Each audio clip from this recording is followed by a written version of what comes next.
Good evening, Cynthia. It's very good, very special to have this opportunity of having you in our MWC video series of speaking about how our churches are responding to the health crisis. Cynthia, you live and you work out from your home in India, and it's very special to have this opportunity of visiting you in your home through this media and speaking about how this crisis has been affecting our churches there.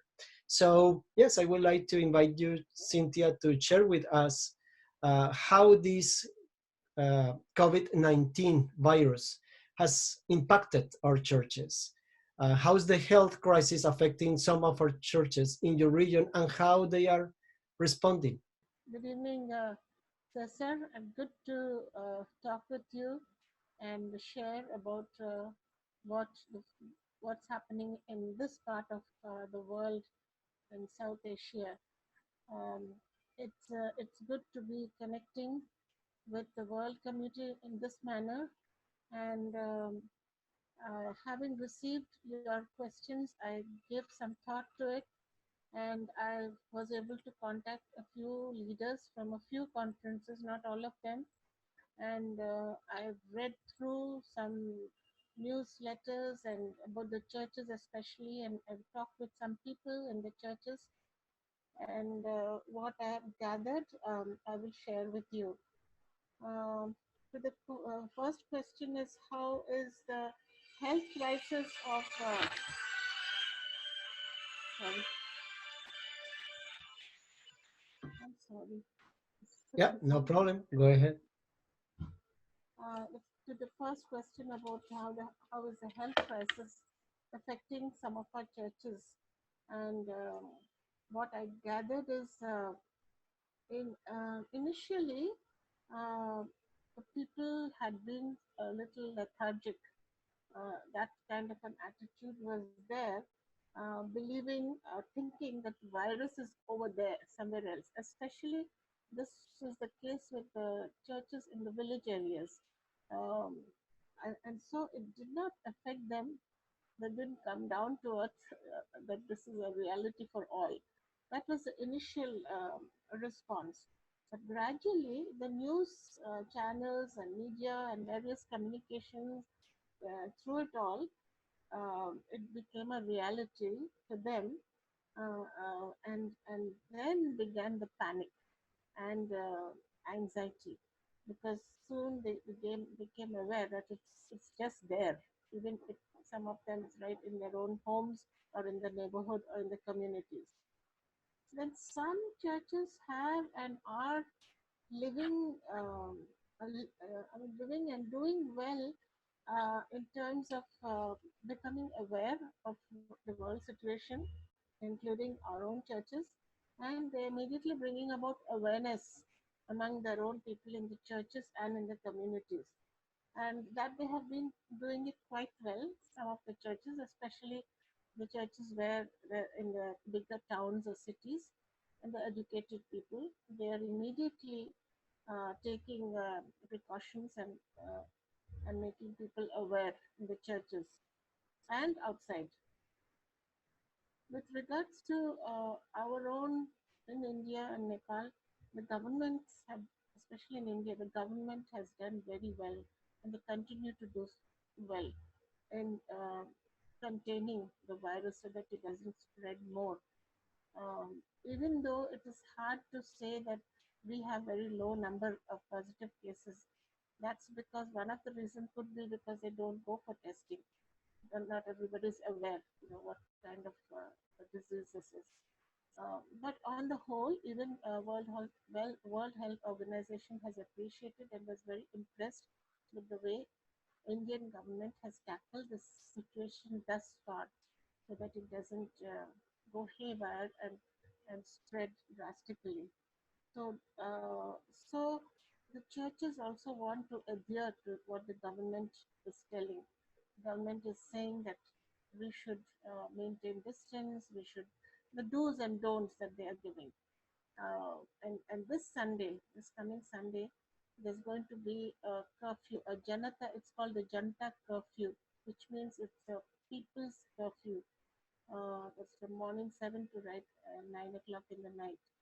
So everybody is going to be sort of quarantined in their homes, and that is going to be helpful. And so the churches are all going to be shut down, and nobody is to gather at worship places, whether mosque or church or any worship place.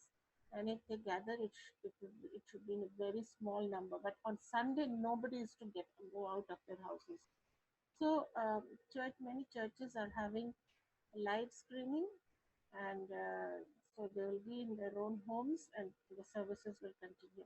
So people are finding creative ways to do and be the church.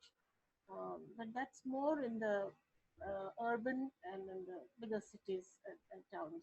But in the villages, we need to work more, bringing about awareness. And only this evening, I talked to one of the leaders, and he said that we haven't done much. We have to do. And I talked to people in another conference, BMM.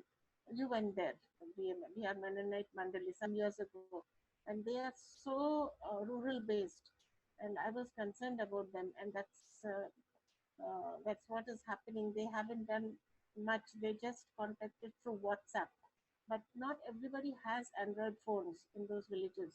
So I talked to them for a long time, and now they're going to take some action. They're going to send out people and uh, bring about the awareness so that people are not affected by this virus. Um, so, while some churches are going to continue to meet in small groups in their own homes, others are going to have live streaming. So that is the way things have been happening, and that's the way the crisis has affected the churches, and that is the state in which we are in now. Okay, Cynthia, thank you very much for sharing with us and for your thoughts. Um, I'm wondering, Cynthia, if you would like to speak a little bit about what is a source of strength for you, for your churches, or if you have a scripture or some words of encouragement that you would like to share with us. Please feel free of sharing about it.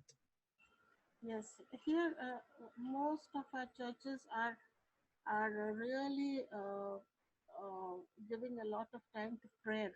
They're meeting in groups. They're fixing a date. Like MCSFI has fixed a date for March 29th, where all our conferences and all our churches are going to spend a day. It's going to be a chain prayer. So there is a lot of emphasis on prayer, and I believe that uh,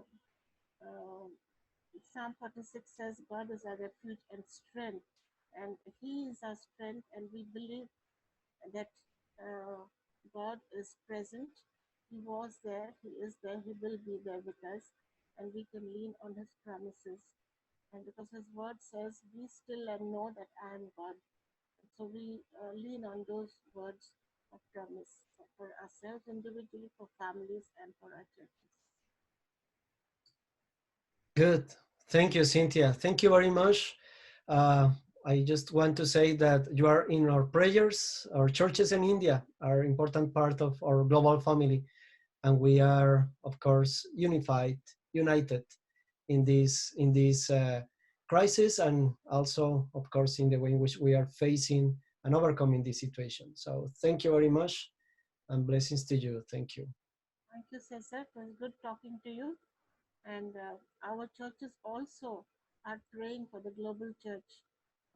Even as I've had conversations, they also expressed that during the day of prayer on the 29th, they will be praying for the global church as well. Thank you.